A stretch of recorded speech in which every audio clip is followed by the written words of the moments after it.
ब्रज यात्रा, ब्रज यात्रा, ब्रज यात्रा, ब्रज यात्रा।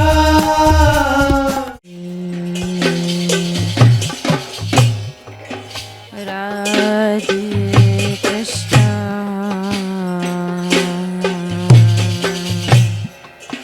राधे कृष्ण कृष्ण कृष्ण राधे राधे राधे श्यामा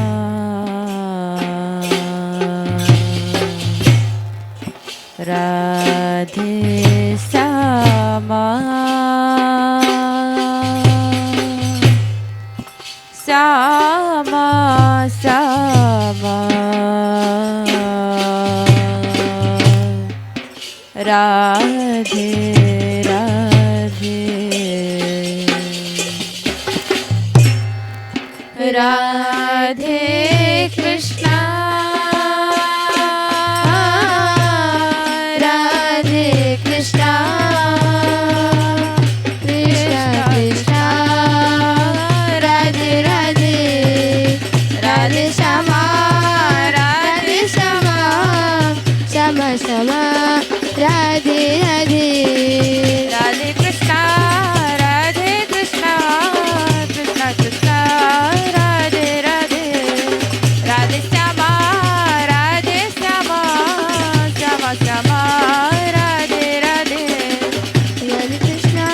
राधे कृष्णा कृष्णा कृष्णा राधे राधे राधे श्यामा राधे श्यामा श्यामा श्यामा राधे राधे राधे कृष्णा राधे कृष्णा कृष्णा कृष्णा राधे राधे राधे श्यामा राधे श्यामा श्यामा श्यामा राधे राधे राधे कृष्णा कृष्णा कृष्णा राधे राधे राधे श्यामा श्यामा श्यामा श्यामा राधे राधे राधे कृष्णा कृष्णा कृष्णा कृष्णा राधे राधे राधे श्यामा श्यामा श्यामा श्यामा राधे राधे राधे कृष्णा कृष्णा कृष्णा कृष्णा राधे राधे राधे श्यामा श्यामा श्यामा राधे राधे राधे कृष्णा कृष्णा कृष्णा कृष्णा राधे राधे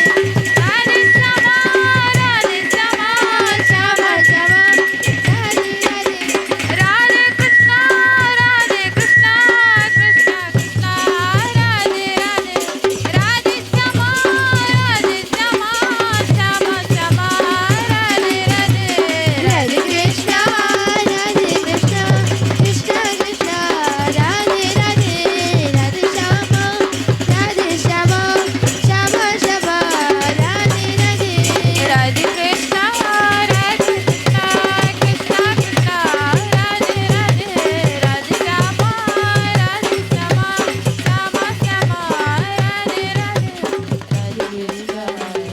कृष्णा कृष्णा कृष्णा।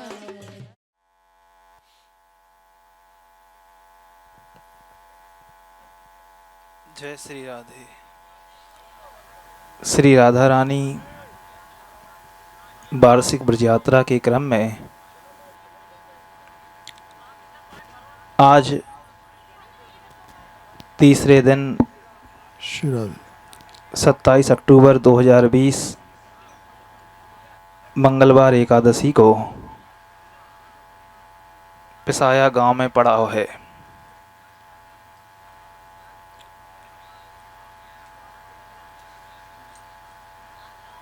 ये जिस ब्रजधाम की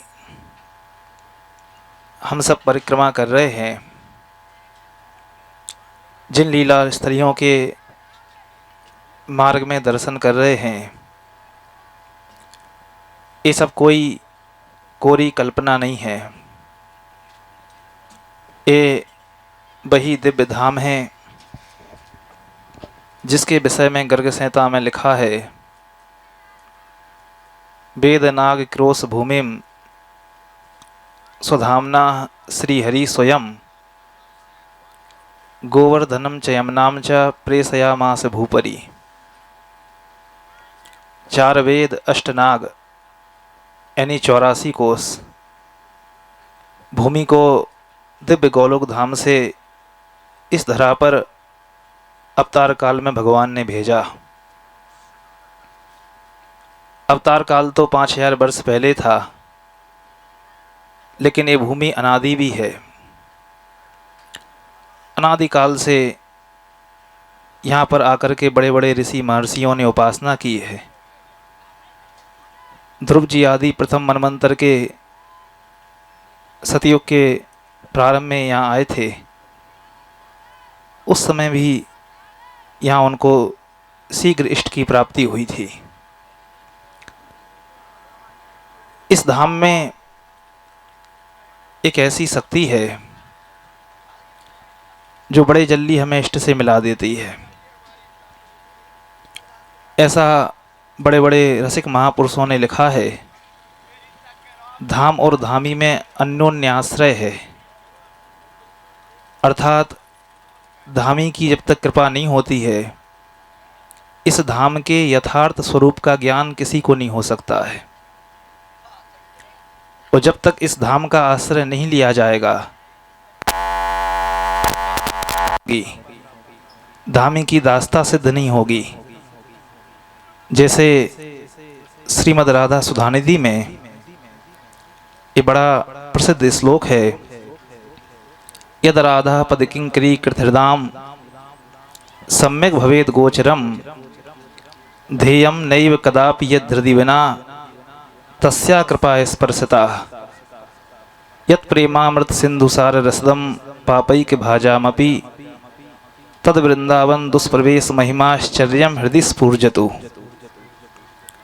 इस श्लोक में सुधानिधिकार ने 3 श्रेणियां बताई हैं, सिद्ध, साधक और पतित जीव। सबसे पहले सिद्धों के विषय में लिख रहे हैं, यद राधा पद किंकरी कृत हृदाम सम्यक भवेद गोचरम। जिन सिद्ध महापुरुषों के हृदय में किंकरी भाव, श्री जी की दास्ता का भाव सिद्ध हो चुका है, दास्ता सिद्ध हो गई है, उनको सम्यक भवेद गोचरम, इस धाम के यथार्थ स्वरूप को वही केवल जान सकते हैं।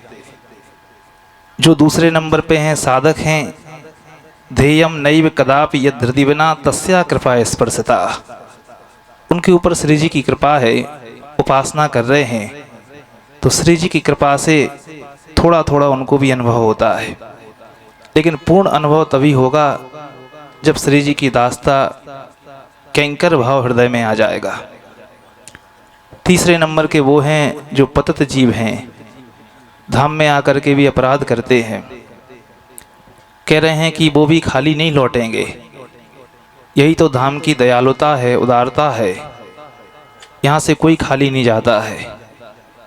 यत् प्रेमामृत सिंधुसार रसदम पापई के भाजामापी, जिन लोगों का एकमात्र लक्ष्य केवल पाप करना है, उनको भी यह धाम प्रेमामृत सिंधुसार रसदम, जो प्रेम रूपी अमृत है, उसका समुद्र, उस समुद्र का भी मत के सार निकाला जाए रस, उस रस को पापियों को भी ये धाम प्रदान कर देता है। वो रस क्या है? वो साक्षात श्री जी हैं। अर्थात इस धाम में जो आ गया, ये धाम साक्षात लाडली जी को प्रदान कर देता है। इसलिए महापुरुषों ने लिखा है, आज जो लाडली जी की हम चर्चा सुन रहे हैं, नाम ले रहे हैं, इस धाम की कृपा है। ये धाम दान करता है, क्योंकि वो श्री जी हैं, श्री जी ही हैं जो प्रेमामृत सिंधुसार रसस्वरूप हैं। इसीलिए सब महापुरुषों ने यही कहा है, विपिन राज सीमा के बाहर, इस जो 84 कोस की सीमा है अथवा जो बृहद ब्रज है, इस सीमा के बाहर कभी कहीं मत जाओ, क्योंकि हरियू को न निहार, बाहर जो लाल जी के दर्शन होंगे वो यहाँ राधा बिहारी लाल जी नहीं होंगे, इसलिए वो इसी सीमा में उनका अनुभव होगा, क्योंकि वो इस सीमा से बाहर नहीं जाते। इसीलिए ये हम सब पे बड़ी कृपा है जो इस धाम में आए हैं। यहाँ 31 दिवस की इस राधा रानी ब्रज यात्रा को बड़े तपस्या पूर्वक कर रहे हैं। ऐसे भक्तों को, यात्रियों को भट्ट देवाचार्य जी ने धन्य बताया है। धनी धनी चरण चलत तीरथ को, धनी जननी जिन गोद खिलायो, मदन गोपाल शरण तेरी आयो। जिनके चरण धाम में तीर्थों में चलते हैं वो धन्य हो उनके चरण। इसके विपरीत भागवत जी में लिखा है, पादौ नृणामतौ द्रुम जन्म भाजौ, क्षेत्राणि नानु ब्रजते हरेर्यौ। उन लोगों के पैर वृक्षों की तरह हैं, जैसे वृक्ष नहीं चलते हैं ऐसी जड़ हैं उनके पैर, जो प्रभु के तीर्थों में, धामों में यात्रा नहीं करते। ये तप करना चाहिए। अम्बरीश जी संपूर्ण पृथ्वी के एक छत्र सम्राट थे, वो भी यह तप करते थे। भगवान के धाम में, मथुरा मंडल में आके यहाँ पैदल चलते थे, यात्रा करते थे। कामा में उनकी रानी भी आती थी।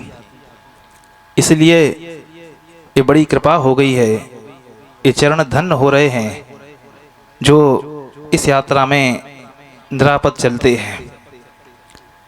आज यात्रा बरसाना से चली है। पिछले 2 दिवस बरसाना में ही पड़ाव था। संक्षिप्त वहाँ की लीला स्थलियों की सबने सुनी। बरसाना के 2 स्थल शेष रह गए थे, जिनके आज सबने दर्शन किए। सबसे पहले यात्रा कीर्ति कुंड पर पहुंची है। वहीं पास में वृषभानु कुंड भी है। कीर्ति कुंड को हम सब पहले प्रणाम करते हैं। नमः कीर्तिर्महाभागे, नमः कीर्तिर्महाभागे, नमः कीर्ति महाभागे, नमः कीर्तिर्महाभागे।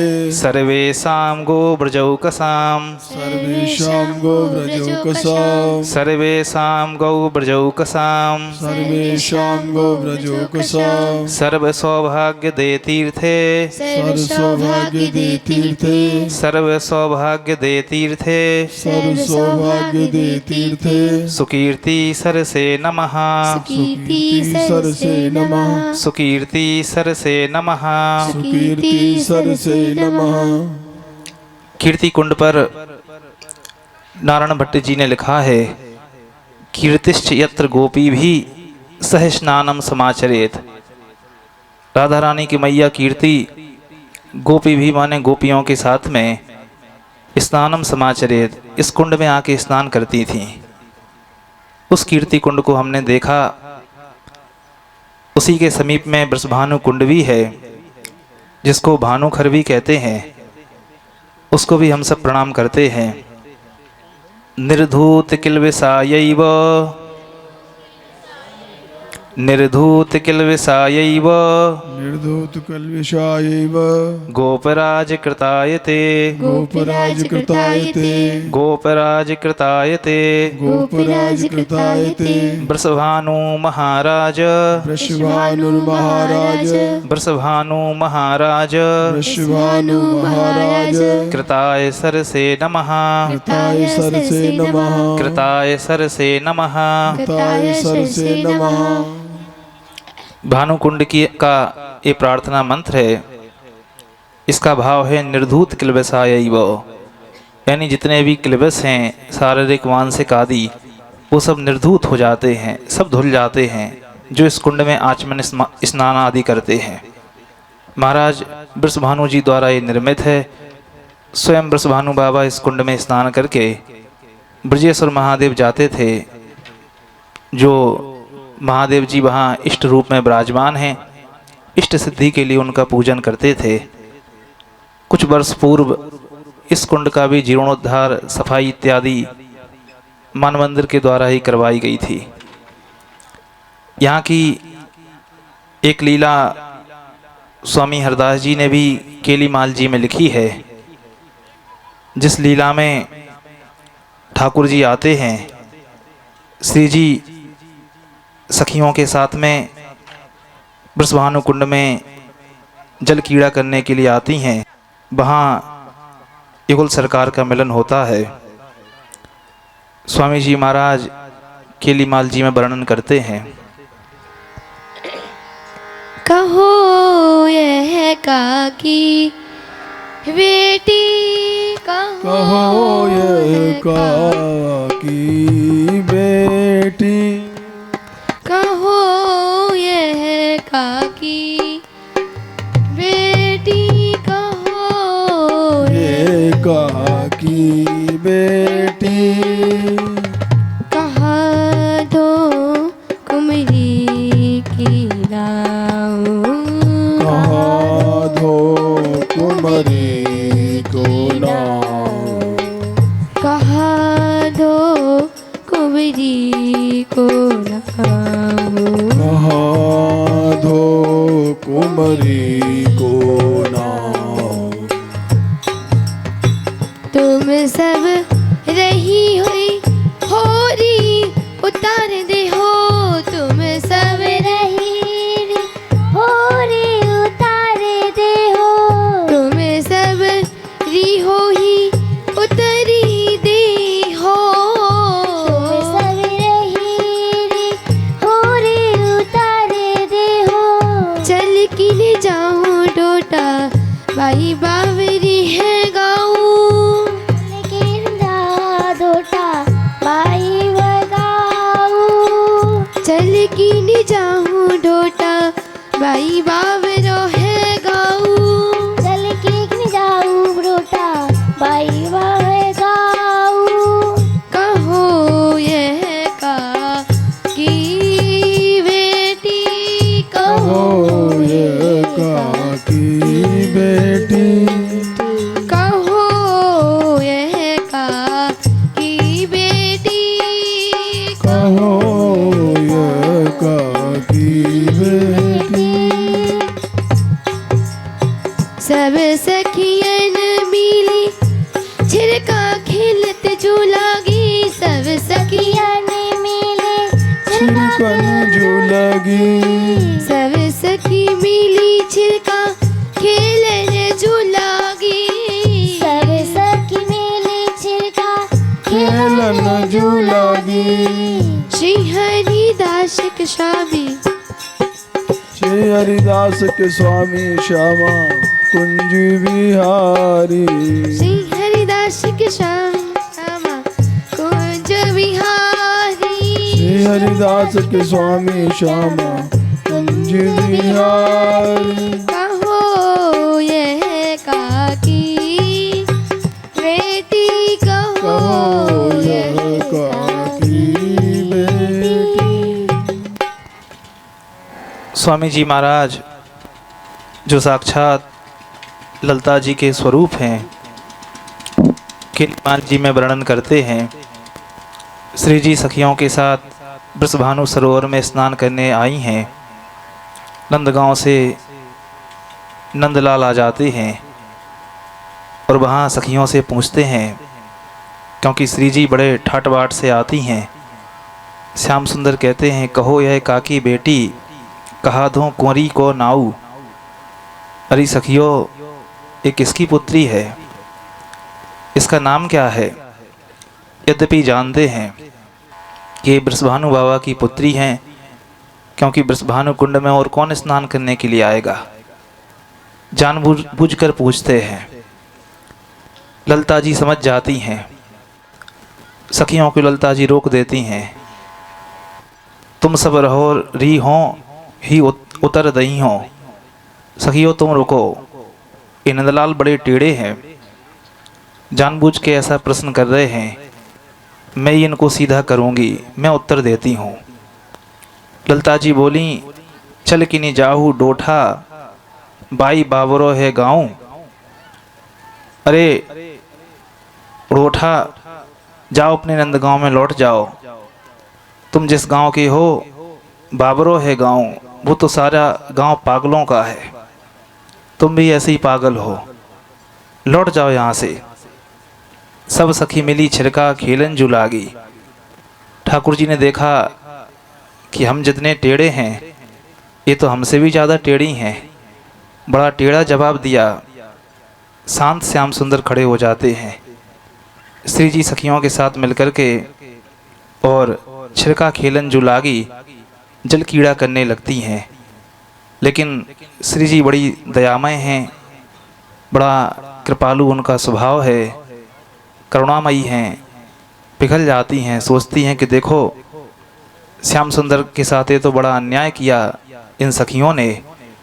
वो बेचारे तो बड़े शिष्टाचार से पूछ रहे थे और इन्होंने कैसा उल्टा जवाब दिया कि तुम तो उस गांव की हो जहां सब पागल रहते हैं। तो श्री जी सखियों से बोली कि तौलों तुम रहोरी जोलों हो न्याऊं, तुम सब सखियों यहीं जल कीड़ा करो, मैं दूर को जाके स्नान कर लेती हूँ। अर्थात श्री जी की इच्छा थी कि हम इनसे मिलें और श्री हरिदास के स्वामी श्यामा कुंज बिहारी ले बुड़की गरें लागी चौंक परी कहाँ जाऊं। जैसी श्री जी दूर को स्नान करने के लिए गईं, श्याम सुंदर को मौका मिल गया मिलने का। श्याम सुंदर ने भी बुड़की लगाई और श्री जी को आलिंगन कर लिया, गले लगा लिया। इस तरह से वहाँ की ब्रजभानु सरोवर की स्वामी जी महाराज ने लीला लिखी है। ब्रजभानु सरोवर का दर्शन करते हुए, प्रणाम करते हुए वहाँ से यात्रा चली है और करहला गांव में यात्रा पहुँची है। ये करहला गांव जो तीसरी महासखी हैं, ललता जी, विशाखा जी, चंपक लता जी, उन चंपक लता जी का ये गांव है करहला। किसी कवि ने यहाँ के विषय में लिखा है, हे कमनी तू करहला श्याम प्यासे जाते हैं। अर्थात ठाकुर जी यहाँ त्रिसार्थ हुए थे, इसीलिए ब्रजवासी ऐसा कहते हैं। गोपियाँ बोलें कि अरे कर हिलाओ, रोको इनको, वो पिपासा वन में यहाँ पिसाया में जल पिलाया है। तो करहला इसका नाम करहपुर भी है, शास्त्रीय नाम। कंकड़ कुंड होने के कारण भी इसको करहला कहते हैं। और जो चंद्रावली जी थीं, उनकी नानी का नाम भी कराला था, वो इसी गांव की थीं, इसलिए भी करहला नाम उसका पड़ा है। करहला 12 प्रतिवनों में इसका वर्णन नारायण भट्ट जी ने किया है। ये करह वन है। यहाँ पर यात्रा पहुँची। सबसे पहले ललता कुंड के वहाँ हम सब ने दर्शन किए। वहीं रासमंडल भी बना हुआ है, बहुत सी लीला स्थलियाँ हैं, कंकड़ कुंड है। घमंड देवाचार्य जी यहीं विराजते थे, यहीं से रास लीला का, अनुकरण लीला का प्राकट हुआ है। और भी बहुत सी स्थलियाँ हैं, हिंडोल है, कदम खंडी है, भानुकूप है, गोसाई विठलनाथ जी की, बल्लवाचार्य जी की, गोकुलनाथ जी की बैठक है। बहुत सारी स्थलें करहला में। तो करहला में यात्रा पहुंची है, उसको करह वन को सबसे पहले हम सब प्रणाम करते हैं। त्रैलोक्य मोहनायैव, त्रैलोक्य मोहनायैव, त्रैलोक्य मोहनायैव, त्रैलोक्य मोहनायैव, नमस्ते करहाभिध, नमस्ते करहाविद, नमस्ते करहाभिध, नमस्ते करहाविद, गंधर्व सुखवासाय, गंधर्व सुखवासाय, गंधर्व सुखवासाय, गंधर्व सुखवासाय, विश्वावसु वरप्रद, विश्वावसु वरप्रद, विश्वावसु वरप्रद। विश्वावसु वरप्रद। ये भविष्योत्तर पुराण में करहला का प्रार्थना मंत्र आया है। इसका भाव है त्रैलोक्य मोहनायैव। ऐसा एक करह बने जो त्रिलोकी के मन को मोहित करने वाला है। और गंधर्व सुखवासाय विश्वावसु वरप्रद। विश्वावसु आदि जो बड़े बड़े गंधर्व हैं वो यहाँ आते हैं। पूज्य बाबा महाराज बताते हैं किसी काल में यहाँ करहला में बड़े बड़े गवैया रहते थे, क्योंकि गंधर्वों का ये स्थान है करहला। तो उस करहला में यात्रा पहुँची है। वहाँ ललिता कुंड में सबने आचमन आदि किया है। ललिता जी का विवाह स्थल भी बना हुआ है, जहाँ भद्रा सखी ने श्री कृष्ण और ललिता जी का गठजोड़ा किया है। उस ललिता कुंड को हम सब प्रणाम करते हैं। ललिता स्नपनोद्भूत ललिता स्पनोद्भूत ललिता स्नपनोद्भूत ललिता स्पनोद्भूत तीर्थराज नमोस्तुते तीर्थराज नमोस्तुते तीर्थराज नमोस्तुते तीर्थराज नमोस्तुते ललिता सरसेतुभ्यं ललिता सरसेतुभ्यं ललिता सरसेतुभ्यं ललिता सरसेतुभ्यं सौभाग्य वरदायिने सौभाग्यवरदायिने सौभाग्य वरदायिने सौभाग्य वरदायिने। हिंडोल झूला भी बना हुआ है, उसको भी प्रणाम करते हैं। राधा कृष्ण महोत्साह राधा कृष्ण महोत्सव राधा कृष्ण महोत्साह राधा कृष्ण महोत्सव ललितोत्सव हेतवे ललितोत्सव हेतवे ललितोत्सव हेतवे ललितोत्सव हेतवे ब्रह्मणा निर्मितायैव ब्रह्मणा निर्मितायैव ब्रह्मणा निर्मितायैव ब्रह्मणा निर्मितायैव हिंडोलाय नमोस्तुते हिंडोलाय नमोस्तुते हिंडोलाय नमोस्तुते हिंडोलाय नमोस्तुते। यहाँ हिंडोला जो ब्रह्मणा निर्मितायैव, जिसकी संरचना ब्रह्मा जी के द्वारा की गई है, ऐसा यहाँ हिंडोला बना हुआ है। वहीं विवाह स्थल है। भद्रदेवी सखी रम्य भद्रदेवी सखी रम्य भद्रदेवी सखी रम्य भद्रदेवी सखी रम्य विवाहोत्सव मांगल्यैः विवाहोत्सव मांगल्यैः विवाहोत्सव मांगल्यैः विवाहोत्सव मांगल्यैः ललिता ग्रंथि दत्ताय ललिता ग्रंथि दत्ताय ललिता ग्रंथि दत्ताय ललिता ग्रंथि दत्ताय नमो वैवाह रूपिणे नमो वैवाह रूपिणे नमो वैवाह रूपिणे नमो वैवाह रूपिणे। भद्रदेवी सखी रम्यो, भद्रदेवी सखी ने ललिता ग्रंथि दत्ताय, ललिता जी और श्री कृष्ण का ग्रंथि बंधन किया है। ऐसा विवाह स्थल भी वहाँ बना हुआ है। दो जगह चिन्ह है ललिता जी के विवाह के। कल सखीगिरी पर्वत के विषय में बताया था, वहाँ भी ब्याहुला है और यहाँ करहला में भी है। तो वहाँ ललिता कुंड में आचमन किया, इन स्थलियों के दर्शन किए, कंकड़ कुंड को भी प्रणाम किया, जहाँ श्री कृष्ण को महाराज का कंकड़ बांधा गया था अथवा विवाह के कंकड़ बांधे गए थे। ऐसा वहाँ कंकड़ कुंड है। भानुकूप भी बना हुआ है, लेकिन अभी पता नहीं है कहाँ है। बहुत से ऐसे चिन्ह हैं जो अभी भी लुप्त हैं। धीरे धीरे प्रयास चल रहा है, ऐसे ग्रंथ मिलें जिनके माध्यम से पता चले वो चिन्ह कहाँ हैं। धीरे धीरे उनका भी उद्धार होगा। इस तरह से रासमंडल पे वहाँ यात्रा बैठी, रसिया आदि का गान हुआ। रासमंडल को हम सब प्रणाम करते हैं। ललिता महद उत्साह ललिता महद उत्साह ललिता महद उत्साह ललिता महद उत्साह गोपिका नृत्य रूपिणे गोपिका नृत्य रूपिणे गोपिका नृत्य रूपिणे गोपिका नृत्य रूपिणे कृष्ण कीड़ाभिरम्याय कृष्ण क्रीडाभिरम्याय कृष्ण कीड़ाभिरम्याय कृष्ण क्रीडाभिरम्याय मंडलाय नमोस्तुते मंडलाय नमोस्तुते मंडलाय नमोस्तुते मंडलाय नमोस्तुते। रासमंडल प्राचीन रासमंडल है और महारास लीला, रास लीला की ये प्राकट्य स्थली मानी जाती है। आज जो रासलीला आदि का अनुकरण लीला हम सब देखते हैं, रासानुकरण, ये सब यहीं करहला गांव की देन है। यहीं घमंड देवाचार्य जी के द्वारा ये प्रकटित है। ऐसी कथा वर्णित है घमंड देवाचार्य जी के विषय में। ये महावाणीकार हरिवास देवाचार्य जी के शिष्य थे। उद्धव देवाचार्य इनका नाम था। घमंड देवाचार्य इसलिए नाम पड़ा क्योंकि ये हमेशा अपने इष्ट की कृपा के घमंड में रहते थे। अर्थात एक ठसक रहती थी इष्ट की। ये सांसारिक जो मिथ्या अहंकार है वो नहीं था। ऐसा महापुरुषों के विषय में नहीं समझना चाहिए। मिथ्या अहंकार और इष्ट की कृपा की ठसक, इनमें बड़ा अंतर है।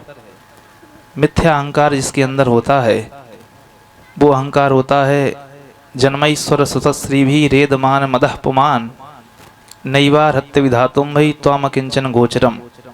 जन्म को लेके होता है, ईश्वर के कारण होता है, श्रुत बहुत विद्वत्ता के कारण होता है, श्री के कारण होता है। ऐसा जो मिथ्या अहंकार जिनके अंदर होता है, नैवा हत्य विधातुम भई त्वाम किंचन गोचरम।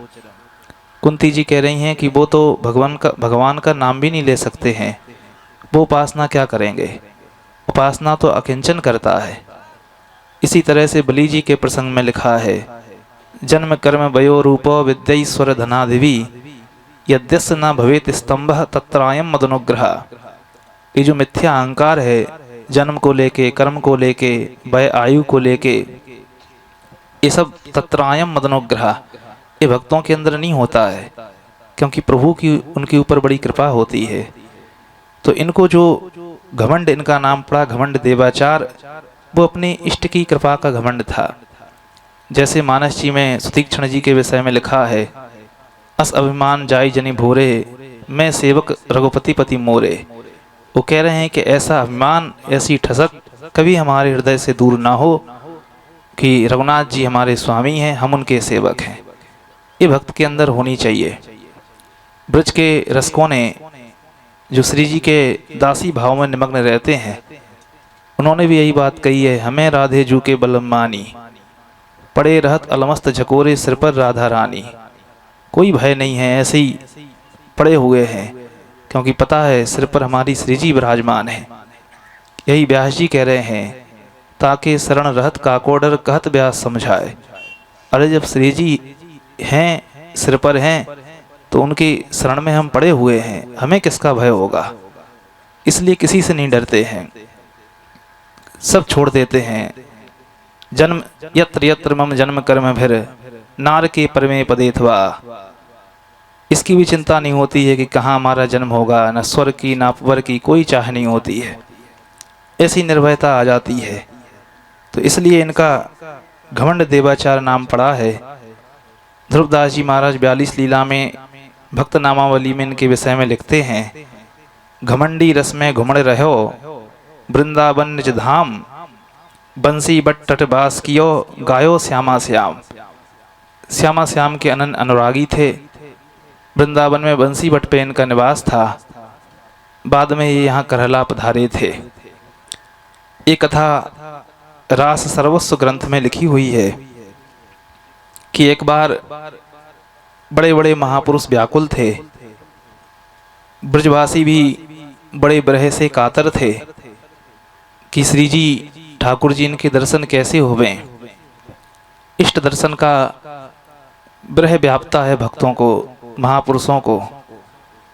जैसे राधा सुधानिधि जी में लिखा है, अहो तेमी कुंजा तदनुपम रासस्थलमिदम गृद्रोणी शैव स्फुरति रतिरंगे प्रणयनी न वीक्षे श्री राधाम हर हर कुतो पीति सतधा विदीरियेत प्राणेश्वरी मम कदा हंत हृदयम। सुधानधिकार कह रहे हैं कि देखो तो ये वही कुंजे हैं जहाँ हम विचरण कर रहे हैं, ये वही ब्रज है, ये वही गांव है प्राचीन, वही वन हैं, वही कुंड हैं, वही सरोवर हैं, ये सब वही लीला स्थलियाँ हैं, ये वही वृंदावन हैं, ये वही गिरिराज जी की गुफाएं हैं। लेकिन देखो न वीक्षे श्री राधाम, कहीं श्री जी नहीं दिखाई पड़ रही हैं, कहीं ठाकुर जी नहीं दिखाई पड़ रहे हैं। तो ऐसा ब्रह व्याप्ता है सतधा विदीरियत, जैसे हृदय के सैकड़ों टुकड़े हो रहे हों, ऐसा वियोग व्याप्ता है। तो सब बड़े दुखी थे। यद्यपि ये तो वही दिव्य लीला स्थलियाँ हैं, किंतु धामी के दर्शन नहीं हो रहे हैं। ये सबको वियोग व्याप्ता है। इस ब्रह का इलाज क्या है, इसको कैसे दूर किया जाए। ठाकुर जी को चिंता भई कि बड़े बड़े महापुरुष दुखी हैं। ठाकुर जी ने स्वामी जी महाराज को आज्ञा की, स्वामी हरदास जी को, कि आप रासलीला अनुकरण का प्रारंभ करें। पहले रासलीला नहीं होती थी, अनुकरण लीला नहीं होती थी। जब भक्त लीला के दर्शन करेंगे तो उनका ये ब्रहताप दूर होगा, क्योंकि ब्रहताप को दूर करने की 2-3 औषधियाँ हैं। अपने इष्ट के नाम रूप लीला का गुणगान, इससे ब्रहताप दूर होता है। जैसे ठाकुर जी के मथुरा जाने के बाद तब कथामृतम तप्त जीवनम, गोपियों ने उनके कथा कीर्तन के माध्यम से अपने ब्रहताप को दूर करती थीं। दुस्तजस तत्कथार्था। इसी तरह से श्री जी के विषय में भी लिखा है, जब ठाकुर जी का वियोग व्यापता है, यद्यपि नित्य मिलन की भी लीला है, लेकिन लीला में रस वृद्धि के लिए वियोग लीला भी होती है। तो श्री जी भी क्या करती हैं, बीड़ाम करे मधुमतीम मधुर स्वरामताम आधाय नागर शिरोमणि भाव लीलाम गायन्त्यो दिनमपार मिवाश्रुवर्षैर दुखन नयांत्या सा हृदय में स्तुराधा। अपनी मधुमती नाम की बीणा लेती हैं जो मधुर स्वराम, बड़े मधुर स्वरों वाली है। क्या करती हैं, नागर शिरोमणि भाव लीलाम, नागर शिरोमणि श्याम सुंदर के लीला चरित्रों को बड़े भावपूर्वक गाती हैं, स्वयं बीणा बजा करके गाती हैं। इस तरह से गायन्ते हो दिन मपार मिवाश्रु वर्षैर, जो अपार दिन हैं, अश्रु वर्षा के साथ आंखों से अश्रु बह रहे हैं, उस अपार दिन को बड़े दुख के साथ व्यतीत करती हैं। तो ये ब्रह का जो औषधि है, इलाज है, वो लीला गुणगान है, रासलीला आदि के दर्शन हैं। इसलिए ठाकुर जी ने स्वामी जी महाराज से कहा कि चिंतित मत हो, ऐसा करो, रासलीला का अनुकरण आयोजन करो। हमारी कृपा से दिव्य मुकुट, दिव्य चंद्रिका आकाश से नीचे उतरेगी, सोने का मुकुट, दिव्य उसमें हीरे मोती जड़े हुए हैं। वो जिस ब्रजवासी बालकों को धारण कराओगे उनके अंदर हमारा आवेश आ जाएगा, और बिना कुछ सीखे वो महारास लीला करेंगे। पहले सिखाया नहीं गया था स्वरूपों को, स्वतः उनके अंदर आवेश आ गया। जो श्यामा श्याम दिव्य महारास करते हैं वही लीला अपने आप करने लग जाते थे। तो स्वामी हरदास जी महाराज घमंड देवाचार्य जी के पास गए हैं। रास विहारी लाल दरगंते दूर दूर भये जब, तिमिर ग्रसित भव भाव नहीं जाने को तब। श्री स्वामी हरदास खास ललता बपू जिनको, प्रकट करन भई रास महलते आज्ञा तिनको। नाम घमंड सनकादि संप्रदा रसमय जिनकी, अधिकारी रसमयी समुझ निर्मल बुद्धि तिनकी। ये सनकादि संप्रदाय निम्बारक संप्रदाय में घमंड देवाचार्य जी हुए। स्वामी जी की भी परंपरा निम्बारक संप्रदाय से ही मानी जाती है। तो घमंड देवाचार्य जी के पास गए हैं। दोनों महापुरुषों ने आपस में इस विषय में वार्ता की, और दोनों महापुरुष मिलकर के श्री मधुपुरी समीप घाट विश्रांत नामतः श्री आचार्य विष्णु स्वामी मत्त पोषक हैं, जहाँ विष्णु स्वामी संप्रदाय यानी बल्लभ संप्रदाय के आचार्य बल्लभाचार्य जी महाराज विश्राम घाट पर विराजमान थे। स्वामी हरदास जी घमंड देवाचार्य जी बल्लभाचार्य जी महाराज के पास पहुँचे हैं, और वहाँ जाकर के तिन ढिंग स्वामी गए कुशल पूछी बैठारे। बल्लभाचार्य जी ने कुशल समाचार दोनों महापुरुषों का पूछा है, और कहो प्रिय सखी कवन हेतु यहाँ चरण पधारे। हे सखियों, आप कैसे यहाँ आए हो। तब स्वामी हरदास जी कहो प्रभु अंतर्यामी। स्वामी जी बोले कि आप तो स्वयं अंतर्यामी हैं, समझ गए हैं हम किस लिए आए हैं। ऐसो करो उपाय रास रस प्रगटे जन में। ठाकुर जी की ऐसी आज्ञा वही है कि ब्रजवासियों को बड़ा दुख होता है। भागवत जी में भी लिखा है, जब ठाकुर जी अपने धाम को जाने लग गए हैं, उद्धव जी बड़े दुखी हुए थे। और स्वयं उद्धव जी बोले कि हम भी साथ चलेंगे, यहाँ नहीं रहेंगे। तब ठाकुर जी ने उद्धव जी के कहने पे उद्धव जी ने तर्क रखा, आप चले जाएंगे आपके भक्तों का क्या होगा, उनके लिए क्या अवलंब होगा जिसके सहारे वो अपनी उपासना करेंगे, अपने ब्रहताप को दूर करेंगे। तो वहाँ लिखा है कि ठाकुर जी ने अपने तेज को भागवत जी में स्थापित कर दिया। इसी तरह से यहाँ स्वामी जी ने कहा कि रास रस का प्राकट्य करते हैं। बल्लभाचार्य जी बोले कोई पर्व निमित्त रहे तहाँ बामन राजा, कुछ दिन और रुक जाओ, कोई दिव्य मुहूर्त पर्व आएगा, उस समय नवते उतरत मुकुट सबे विश्वास दृढ़ावन, आकाश से दिव्य मुकुट दिव्य चंद्रिका उतरेंगे। ऐसा ही हुआ, सबको दर्शन भयो मुकुट जब भू पर आयो। जब भूमि पर आकाश से ठाकुर जी का मुकुट श्री जी की चंद्रिका आई, सबने दर्शन किया। धूप दीप नैवेद्य सबन ले ताही चढ़ायो। उस दिव्य मुकुट चंद्रिका का सबने धूप दीप नैवेद्य आदि से पूजन किया है। बड़े बड़े राजा वहाँ भी आए इस चमत्कार को देखने के लिए। सबरे भूपन प्रश्न कियो ताही छिन प्रभु सो, कई कारण आगमन भयो सो कहो किन हमसो। राजा बोले स्वामी जी महाराज से, महापुरुषों से, कि ये प्रभु ने क्यों ऐसी लीला की। वे बोले रास कीड़ा करो कही यह बात जतावन। ये ठाकुर जी ने रास लीला अनुकरण का प्राकट्य करने के लिए, रास लीला का प्राकट्य करने के लिए इन दिव्य मुकुट और चंद्रिका को भेजा है। सब राजाओं ने वहाँ ताम्र पत्र में कुछ मोहरें दी ताकि लीलाओं का आयोजन हो सके। इस तरह से लीला का आयोजन हुआ और सभी देखत गुप्त मुकुट मोता ही अरसा। जय जय नभधुनि भई सुरन करी पुष्पन वर्षा। नभधुनि आकाश में हुई, देवताओं ने पुष्प वर्षा की। तब स्वामी हरदास कही अब देर करत कित। स्वामी जी बोले कि अब देर क्यों करते हो, विलंब क्यों करते हो। छिन पल हमसों कोटि कल्प सम बीतत है। एक एक क्षण एक एक पल करोड़ों कल्पों जैसा यहाँ बीत रहा है। जल्दी से रासलीला का आयोजन करते हैं। तो मथुरा भक्ति माथुर भक्ति परायण तिनको निकट बुलाए। परम मतो हम देव अष्ट बालक मन भाए। माथुर ब्राह्मण अर्थात मथुरा के जो चौबे हैं उनको इन महापुरुषों ने बुला करके इनसे कहा कि 8 बालक हमको दो, लीला अनुकरण का आयोजन करना है। अनुकरण लीला होगी, महारास लीला। तो ताही छिनते गए धाये बालक ले आए। मथुरा के चौबों ने 8 बालकों को बुला के प्रदान किया इन महापुरुषों को।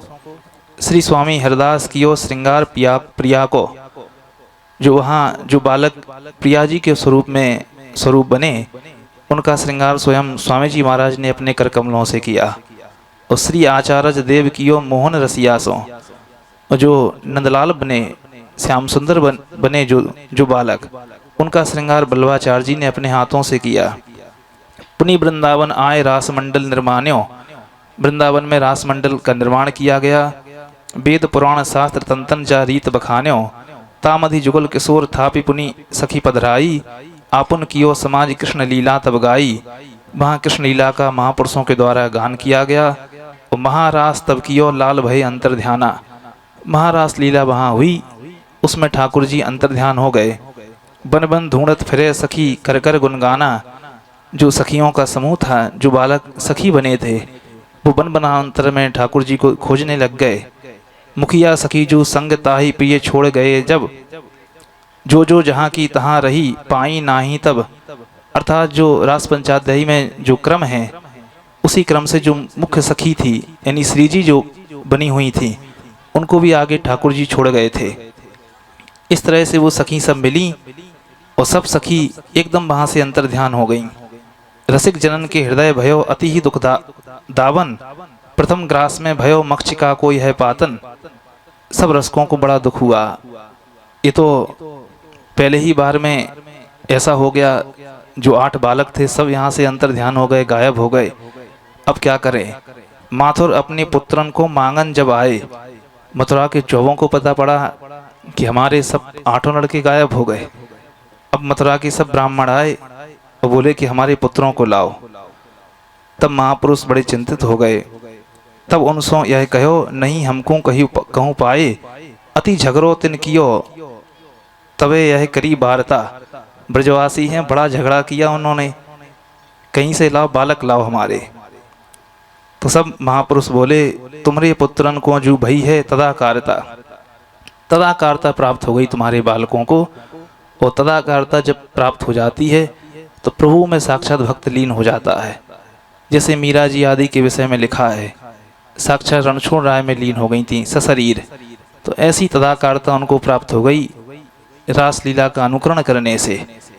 श्री जी ठाकुर जी की कृपा हो गई है। अब वो ठाकुर जी के पास पहुंच गए हैं। तुम क्यों चिंता करते हो, ये तो सौभाग्य मनाओ, तुम्हारे लड़कों के ऐसे भाग्य हैं। हमको निश्चय होए करो स्वीकृत गोसाई। मथुरा के ब्राह्मण बोले कि हम कैसे, कोई प्रमाण बताओ हमको। ऐसे ही कह रहे हो कि तदाकारता प्राप्त हो गई है। तो तब उनके सब पुत्र लाल ढिंग दिए दिखाई। तब ठाकुर जी श्री जी के समीप में उनके पुत्र सब खड़े दिखाई पड़े। उनको विश्वास हुआ। सब ब्राह्मण अपने घर चले गए। घमंड देव सो कहो सुनो गुरु भक्ति परायण। घमंड देवाचार्य जी से बोले कि तुम बड़े गुरु भक्ति परायण हो, अच्छे संत हो, आप इस सेवा को स्वीकार करो। ब्रज के गांव गांव में इस रासलीला अनुकरण का प्रचार करो। गांव में जाकर के और बालकों को रासलीला की शिक्षा दो, रासलीला होने दो। तो तुम ब्रज के बासन माही कीजे शिष शाखा। 300 है मार्ग जो चलायो सुनी मम भाषा। ऐसे आज्ञा दई गए अपने अपने थल। पुनि घमंड स्वामी गए ग्राम करहला माही। अब वहां से बंसीवट में विराजते थे घमंड देवाचार्य जी।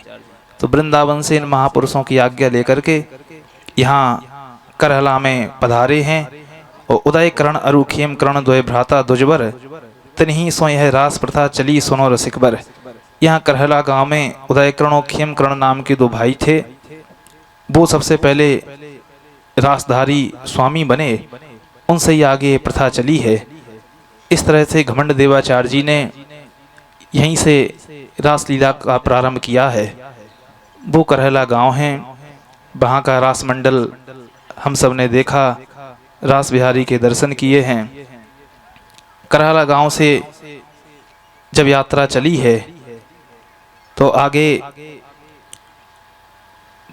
बज्रनाभ जी की समाधि मिली। वहाँ भी सब यात्रियों ने दर्शन किए हैं। बज्रनाभ जी, इन पे सांडल महर्षि की कृपा भई। ब्रज के लुप्त तीर्थों का इन्होंने उद्धार किया है।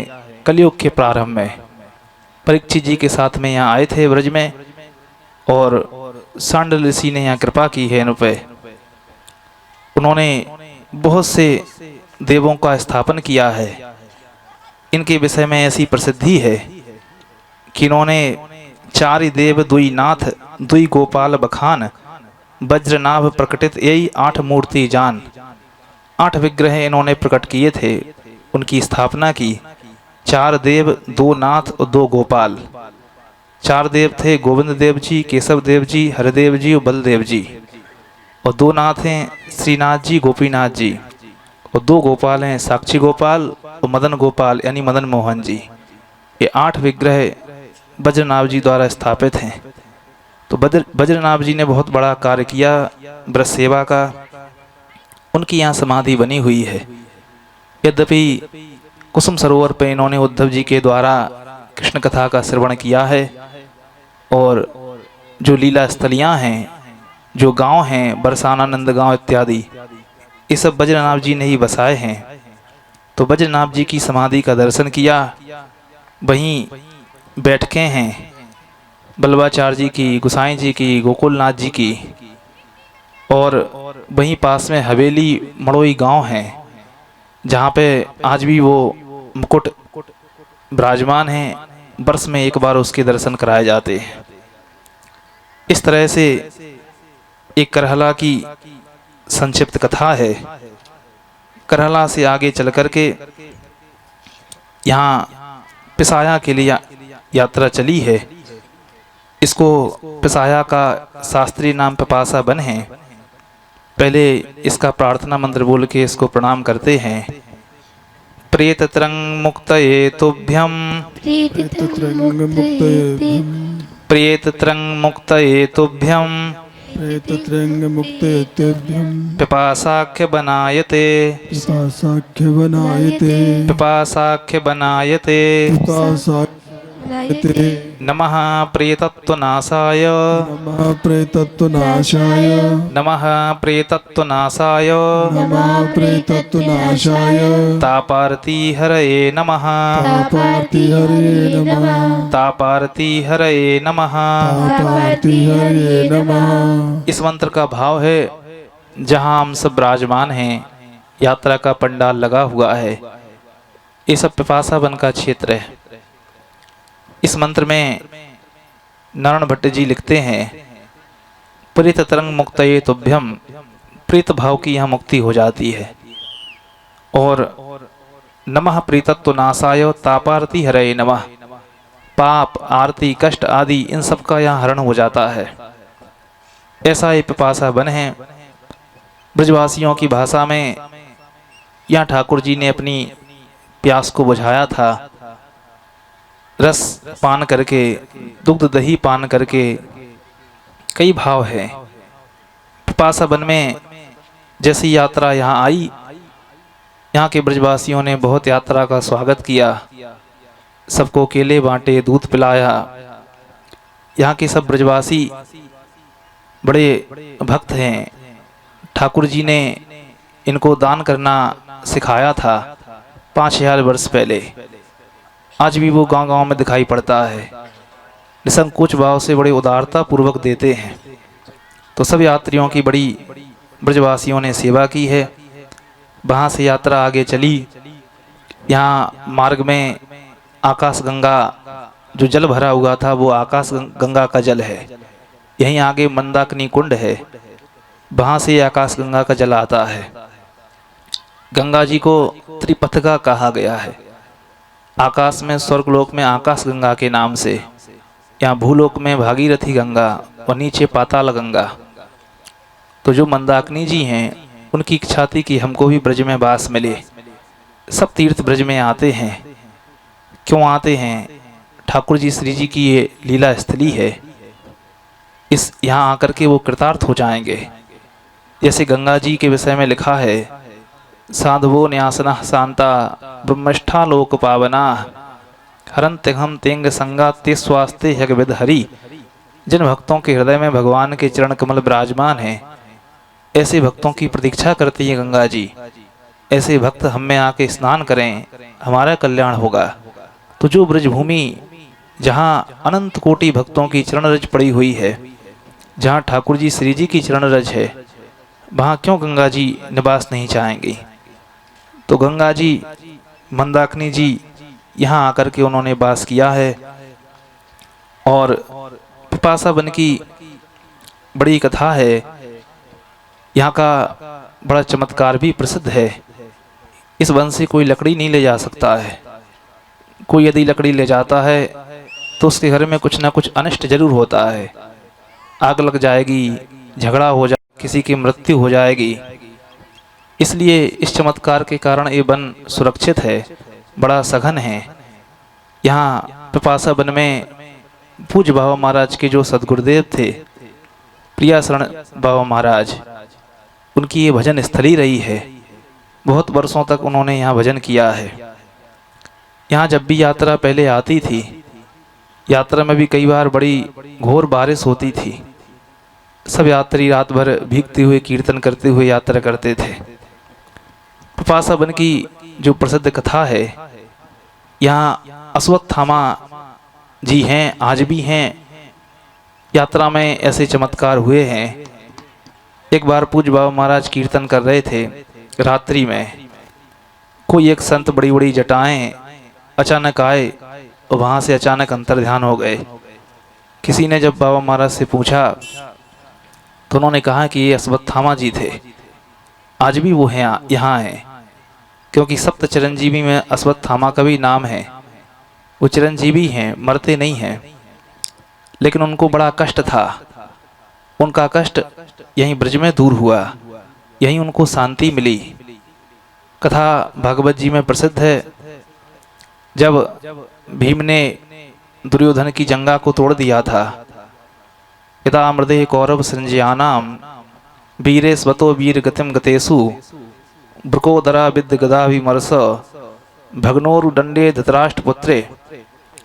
तो वहाँ दुर्योधन पड़ा पड़ा कड़ा रहा था। अश्वत्थामा पहुँचे और कहा कि हमको सेनापति बना दो। देखो अभी हम पांचों पांडवों की सिर काट के लाते हैं। दुर्योधन बड़ा प्रसन्न हुआ, बोले यदि तुम एक काम कर दोगे हम बड़े खुश होंगे, क्योंकि हमारे वंश में कोई नहीं बचा और पांडवों में एक भी नहीं मरा। तुम एक काम करके लाओ। अश्वत्थामा पांडवों के शिविर में पहुंचे। बाहर महादेव जी भगवान रुद्र का पहरा था। आकाश तक विशाल शरीर, किसी को अंदर नहीं जाने देते थे। अश्वत्थामा समझ गए कि इनको युद्ध करके जीतना असंभव है। तो क्या उपाय है इनको जीतने का? एक उपाय है, उपासक यदि आराधना करे, भक्ति करे, तो भगवान पे भी विजय प्राप्त कर सकता है। इसलिए भागवत जी में कई जगह लिखा है, अजितोपि, भगवान ने स्वयं कहा मैं अजित हूँ, कोई नहीं जीत सकता है हमको, लेकिन भक्त हमको जीत लेता है भक्ति के प्रभाव से। भक्ति में एक ऐसी शक्ति है, भगवान को पराजित होना पड़ता है। वहीं अश्वत्थामा ने महादेव जी की आराधना की, कुंड प्रकट हुआ, अपने शरीर के अंग काट के चढ़ाने लगा। अंतिम में सशरीर कुंड में जाने के लिए तैयार हुआ। शिव जी प्रसन्न हो गए, मांगो क्या चाहते हो। उसने कहा इस शिविर में जितने लोग हैं हम सबका वध करना चाहते हैं। शिव जी ने तलवार, ढाल इत्यादि उसको दिया, जाओ अपनी कामना पूर्ण करो। अश्वत्थामा अंदर पहुंचा, जो शिविर में थे सबको मार दिया। ठाकुर जी जानते थे, ठाकुर जी पांडवों को, पांचों पांडवों को दूर ले गए थे। यहाँ पांडवों के जो 5 पुत्र थे वो सो रहे थे। अश्वत्थामा ने पांडव समझ के उन सब के सिर काट दिए। दुर्योधन को दिखाया, दुर्योधन प्रसन्न हुआ, लेकिन आश्चर्य भी हुआ कि जिन पांडवों को इनके पिता द्रोण, भीष्म आदि नहीं मार पाए, ये इतने सरलता से कैसे सिर काट के लाया। दुर्योधन ने सिर दबा के देखा, समझ गया, बोला अश्वत्थामा ये पांडवों के सिर नहीं है, बड़ी बड़ी गदाओं की चोटों से कुछ नहीं होता था, ये ऐसे सिर पांडवों के नहीं हो सकते, ये तो पांडवों के पुत्र हैं और तुमने तो हमारे वंश में कुछ नहीं छोड़ा। ऐसा कहते हुए दुर्योधन मर गया। अश्वत्थामा को भय हुआ कि अब पांडव हमको नहीं छोड़ेंगे। यहाँ द्रौपदी जी ने देखा 5 पुत्रों के सिर कटे हैं, रोने लग गए हैं। अर्जुन ने वहाँ ये वचन दिया कि हम अश्वत्थामा को पकड़ के ही लौटेंगे, मार डालेंगे। ठाकुर जी अर्जुन दोनों गए, अश्वत्थामा का पीछा किया। उसने ब्रह्मास्त्र 5 बाण छोड़ दिए सब पांडवों के ऊपर। ऐसी प्रज्वलित अग्नि उनकी तरफ आई, घबरा गए। पांडव बोले कृष्ण कृष्ण महाभाग, भक्तानाम अभयंकर, तुम्हें को दह्य मानाना मपवर्गोसी संसृते। हे कृष्ण महाभाग, आप इस अग्नि से हमारी रक्षा करो, क्योंकि भक्तानाम अभयंकर, भक्तों को आप ही अभय देने वाले हो। वहाँ वेद व्यास जी आदि प्रकट हुए और ब्रह्मास्त्रों को किसी तरह से शांत करवाया। इनसे सारा ब्रह्मांड नष्ट हो सकता है। इस तरह से अश्वत्थामा को बंदी बना के लाए तथा हरतम पशुवत पाशबद्धम, पशुओं की तरह उसको घसीटते हुए लाए। द्रौपदी जी ने जब देखा तो एकदम पिघल गया हृदय और बोली कि इसको छोड़ दो। मुच्यताम ऐसा ब्राह्मणों नितराम गुरु, अरे ये ब्राह्मण है, ब्राह्मण सबका गुरु तुल्य होता है। और ये तो सायेस भगवान द्रोणा, ये तो साक्षात द्रोण हैं, क्योंकि आत्मा वही जायते पुत्रा, पिता ही पुत्र के रूप में प्रकट होता है, इसलिए इनको छोड़ दो। पामस स्वभाव कृपया न नाम चा, कि देखो जिनके पुत्रों को जिस दुष्ट ने मारा आतताई था उसको भी छुड़वा दिया। सुखदेव जी महाराज कर रहे हैं, लेकिन अश्वत्थामा में फिर भी परिवर्तन नहीं हुआ। ठाकुर जी ने कहा कि देखो ये आतताई है, इसलिए छोड़ना भी गलत है, इसका वध तो करना पड़ेगा, लेकिन ब्राह्मणों के दैहिक वध की आज्ञा शास्त्र नहीं देते हैं। ब्राह्मणों का वध है, उनका अपमान कर दिया जाए, क्योंकि अपमान भी एक मृत्यु है। संभावित सचा कीर्ति मरणादिति रिच्यते, गीता जी में लिखा है। उसको सिर मूड़ दिया, आधी मूछ काट दी, उसकी जो मस्तक पे मणि थी वो निकाल ली गई। इस तरह से अपमानित करके अश्वत्थामा को वहां से भगा दिया। लेकिन अश्वत्थामा में परिवर्तन नहीं हुआ। समझ गया हम पांडवों से बदला लेंगे, किसको मारा जाए। उत्तरा के घर में उन दोनों परीक्षित जी थे। अश्वत्थामा ने सोचा यदि इस गर्भस्थ शिशु को नष्ट कर दें, इनके वंश में कोई नहीं बचेगा, ये सबसे बड़ा बदला होगा। अश्वत्थामा ने ब्रह्मास्त्र छोड़ दिया, उत्तरा के गर्भ में। उत्तरा जी भागी आई, ठाकुर जी की शरण में गईं। पाही पाही महायोगिन देव देव जगतपते, नान्यम तदभयम पश्ये यत्र मृत्यु परस्परम। और किसी की शरण में नहीं गईं, सब पांडव थे, किसी के पास नहीं गईं। ठाकुर जी से कहा कि एकमात्र आप ही बचा सकते हो, आप ही शरण हो। जीवाश्रय लेने का मतलब मृत्यु का वर्ण करना। ठाकुर जी ने कहा चिंता मत करो। ठाकुर जी उनके गर्भ में गए, परीक्षित जी की रक्षा की। परीक्षित जी ने ठाकुर जी के उस स्वरूप को देखा, बड़े प्रसन्न भये। इस तरह से ठाकुर जी ने रक्षा की। और अश्वत्थामा को शाप दिया वहाँ भगवान ने कि अश्वत्थामा तू इतना दुष्ट है, अरे तूने पांडवों को मारने का प्रयास किया, हमने कुछ नहीं कहा। पांडवों के 5 बच्चों को मार दिया, कुछ नहीं बोले। लेकिन निरीह इस गर्भस्थ शिशु को तू मारना चाहता है। जहाँ हम तुझे शाप देते हैं तेरे शरीर में गलित कुष्ठ हो जाए, सारा शरीर से वो गलित कष्ट छुए, तू कष्टमय तेरा जीवन जाए, हजारों वर्षों तक ऐसी स्थिति बनी रहे। ठाकुर जी का शाप, उस शाप से अश्वत्थामा के शरीर में गलित कुष्ठ हुआ और हजारों वर्षों तक उसका कष्ट बना रहता। लेकिन अश्वत्थामा भी द्रोणाचार्य जी का पुत्र है, ब्राह्मण है, ऋषि महर्षियों की संतान है। वो समझ गया कि इस सांप का मोचन करने का जो उपाय है वो है धाम का आश्रय ले लेना। क्योंकि ऐसी कोई चीज नहीं है जो भक्त या भगवान के सांप को नष्ट कर सके। एकमात्र ऐसा धाम है जो कैसा भी अपराधी हो, यदि धाम का आश्रय ले ले, धाम उसकी रक्षा कर लेता है। सिय निंदक अगोग नसाए, सीता जी की निंदा करने वाले, उनकी भी धाम ने रक्षा की। ब्रह्मा जी का जो वत्स बालकों के हरण का पाप था वो भी धाम की परिक्रमा से नष्ट हुआ। ब्रज परिक्रमा करहु देह को पाप नसाबहु। इसलिए अश्वत्थामा ने विचार किया कि यदि हम ब्रज में चलें श्री कृष्ण के, तो ब्रज भूमि में हमारी रक्षा हो सकती है, वहाँ हमको शांति मिल सकती है। अश्वत्थामा यहाँ आए, इसी पिपासा वन में उनका वास है। यहाँ सांप से मुक्त हुए, यहाँ उनको शांति मिली, आज भी वो यहाँ रहते हैं। इस तरह से ये पिपासा वन की संक्षिप्त लीला थी। यहाँ पर आज पड़ा हुआ है। कल यहाँ से यात्रा नंदगांव के लिए जाएगी। 2 दिन नंदगांव में ही पड़ा होगा।